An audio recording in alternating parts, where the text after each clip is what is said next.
And I want to read quickly Luke 22, I believe it's 22 and 31.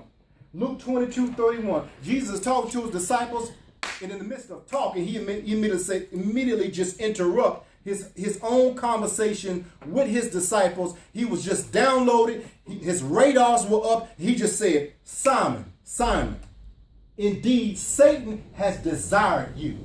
He has asked for you, that he may sift you as wheat.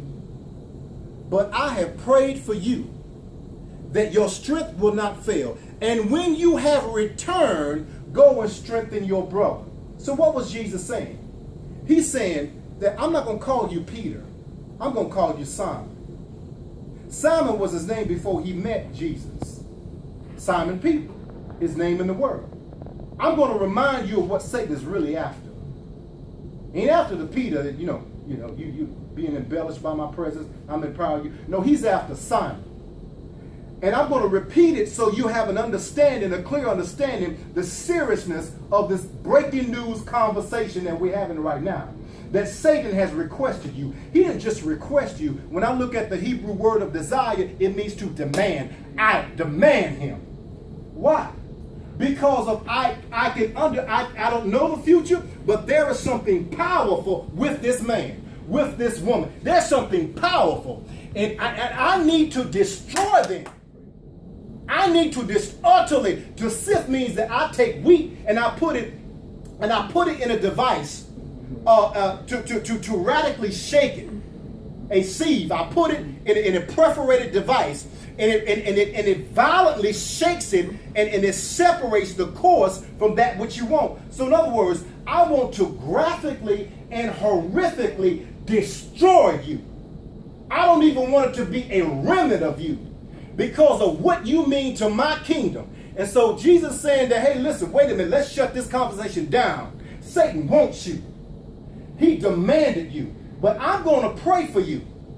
You're going to go back into the world because Peter, he went back. That's why when Jesus said, when you return to me, when you return, if he had not left Jesus, then we wouldn't be having this conversation. He would have already been there. He said, but I'm praying that your faith fails. In other words, you're going back to do what you used to do. Because when Jesus found Peter, he was cooking a fish dinner on the shore. And Peter had gone back fishing.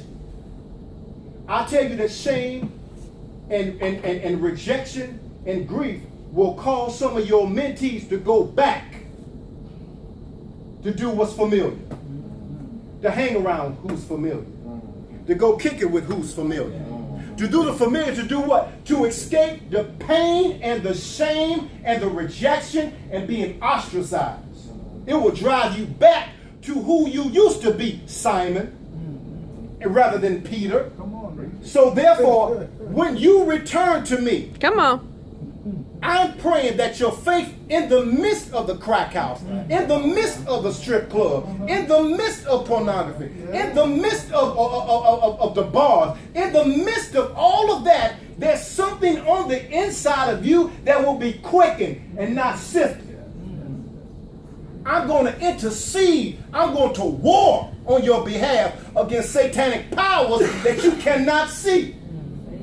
And so this is what he did. He said, now when you return, I pray that you will share your experience with someone else.